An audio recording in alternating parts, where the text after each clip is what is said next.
goodness. Oh my goodness. Okay, so hello everyone. I had to go and get away for a little bit, and I know it's like, Marinike, where have you been? Ciao.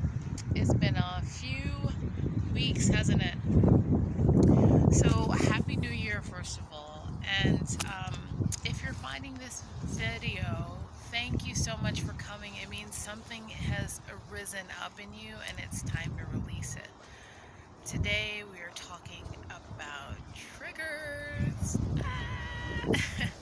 What are triggers? Triggers have been coming up, and I've been wanting to do this video for a little bit of time, and I wasn't sure what to communicate to you guys. I want to show you where I am though. It is so gorgeous. So this is one of my favorite lakes. It's man-made, but it's amazing. I just finished my certification for an advanced level of DNA healing, and so triggers have been coming up a lot, and it seems like this has kind of been in the news since moving back from Southeast Asia. Coming to America, everyone is kind of like warning everybody else, hey, trigger warning, hey, and like that's not really something you see in Asia. It's just like, you deal with it. It's very calm and peaceful, and like, it's not that big of a deal. But here in a country of free speech where anything is allowed, even hate speech, you can say whatever you want, and people seem to get very upset. So trigger is something that arouses an emotional response that kind of throws you off your loop.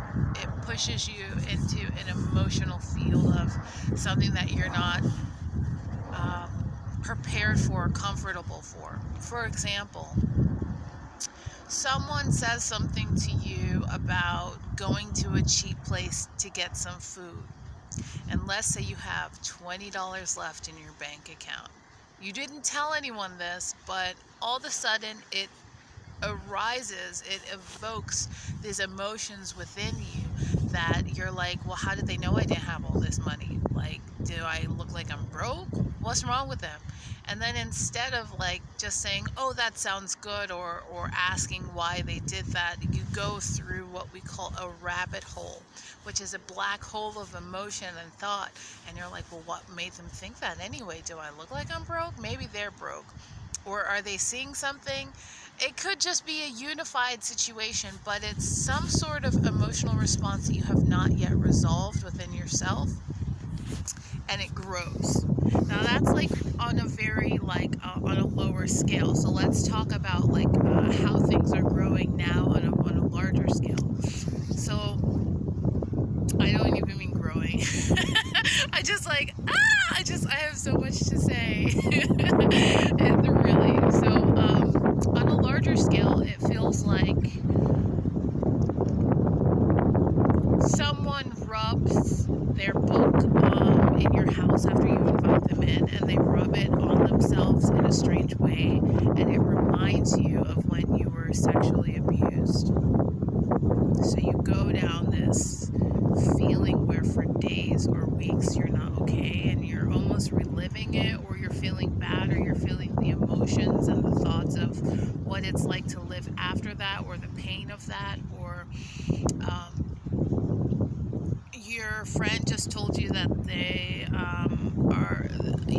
got engaged, that she's engaged, and you're so happy for her, but like on the inside you're kind of like, why wasn't that me, and why do I always seem to attract people who cheat? Or you're healing some ancestral issue, and these emotions come up, and it feels just like ick. It does not feel good, and that's like, actually, believe it or not, it's a really good sign. When emotion comes up that does not feel good and it's not seated well within you, that means it's ready to be cleared. Now, in Theta, when I was just, so for those of you just tuning in, hello, welcome to my channel. Thank you for liking, subscribing, and sharing. That is so sweet. So, I am a certified Theta healer, and I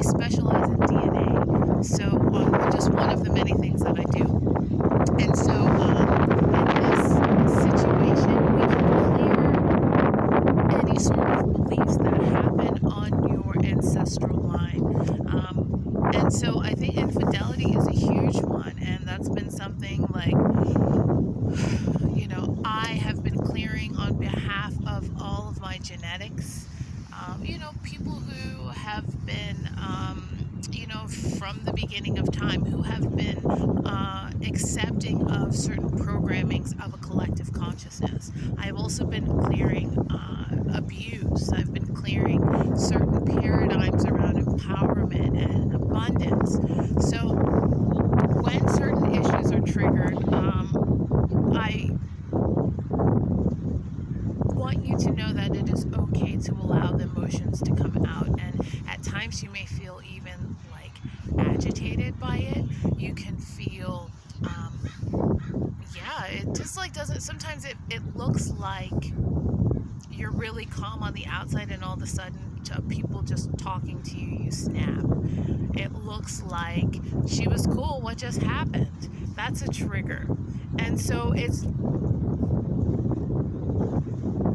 doesn't feel good for the person receiving the trigger. Some people call it like PTSD, some people call it like, it's called all kinds of things, but being on the receiving end of it does not feel good either, because there's a rabbit hole of questions of, what did I do? Could I have avoided that? Why are they acting like this? Maybe I should not have invited them out.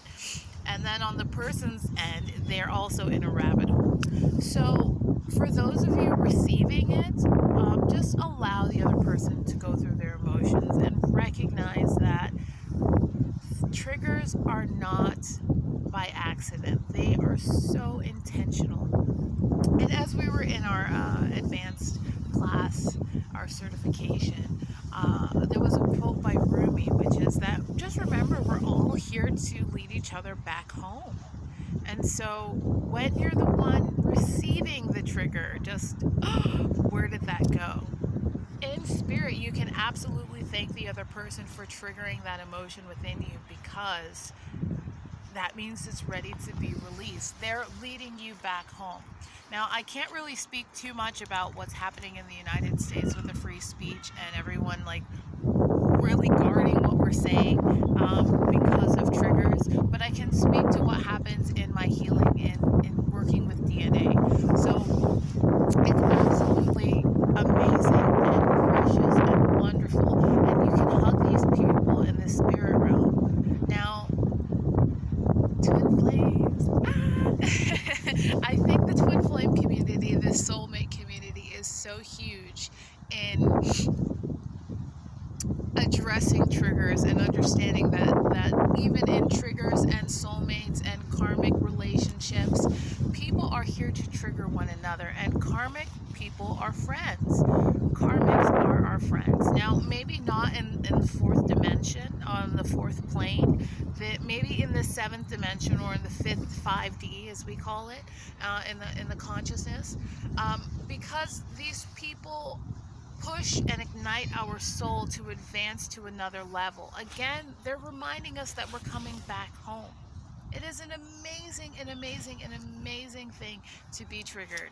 And it doesn't feel like it. It's actually like, what? Like, I feel like I'm even gonna like title this YouTube video "The Gift of Triggers." And like, that ain't even cute, like when you get it, like, and it sucks like receiving it, like, yes, but it happens, and it's like, it's one of the most precious gifts that we can receive. And you're releasing things or triggers when you are releasing emotion. So to suppress your triggers, to suppress the emotions and the thoughts that are coming up, can it can actually stunt your progress. And now I know the next question, because I hear it, like, is Marinike, but maybe it's not even in an appropriate place. Like, I might be at work, I might be dealing with customers, I'm managing my business, I'm in front of my children, and this just is ignited. Just relax and allow the emotions to flow through. Really, it really is one of the coolest, most amazing things to manage if you can. But don't be so hard on yourself. If you can exercise compassion, I absolutely recommend having extreme compassion for yourself in that moment.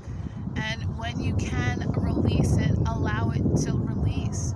Now, I also spent some time in Vipassana when I was in Mae Hong Son in Thailand and Chiang Mai, Thailand.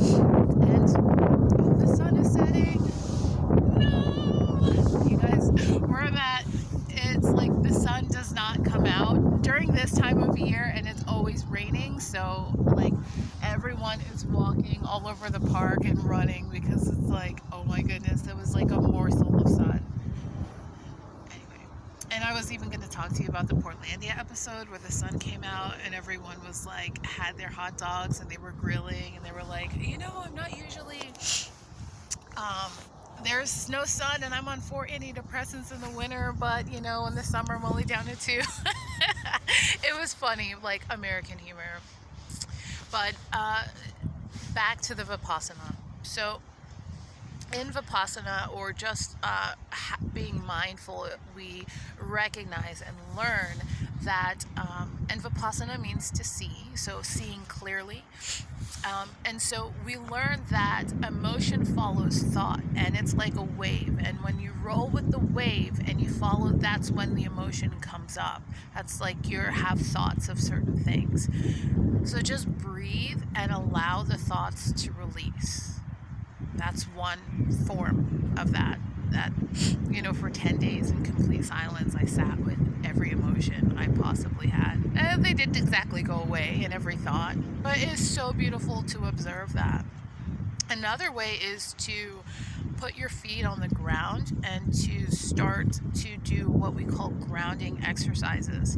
And that's just to remind you that you are still here on Earth. We're spinning on a rock, floating in the middle of outer space, and you're getting lost in your experiences. That's okay to do that as well.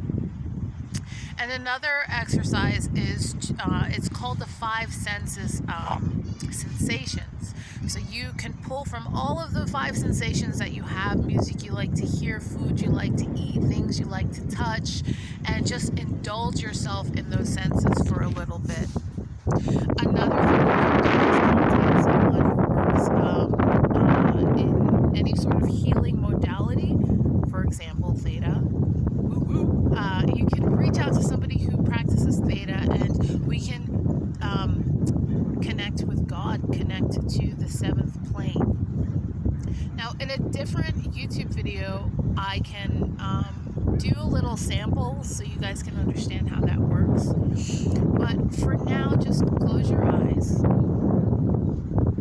and put all of your love in your heart. Center yourself in your heart.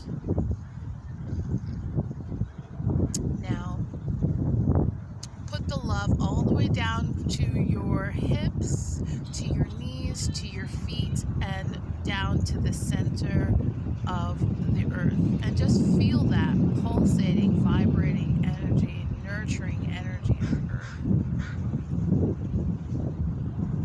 And breathe in and come back up through the center of the earth, through your feet, to your knees, to your hips, and pull it all the way up through all of your chakras.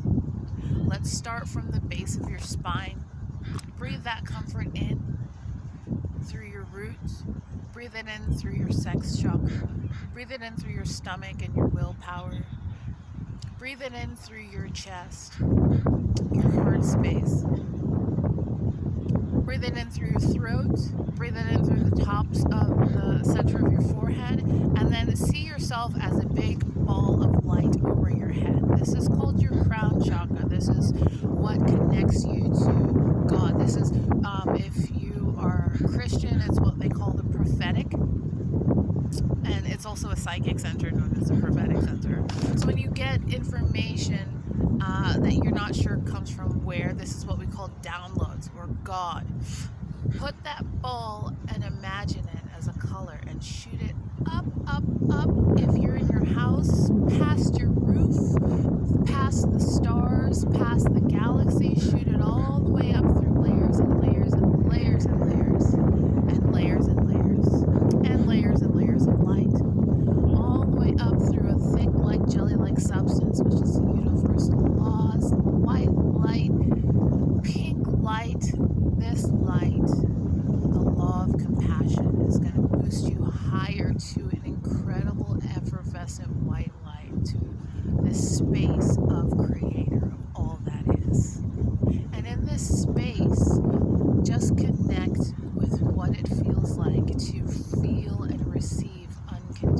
love. And if that's okay for you, say yes.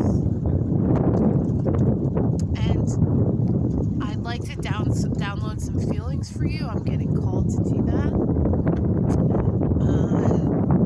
What it feels like. It is commanded to know what you feel like.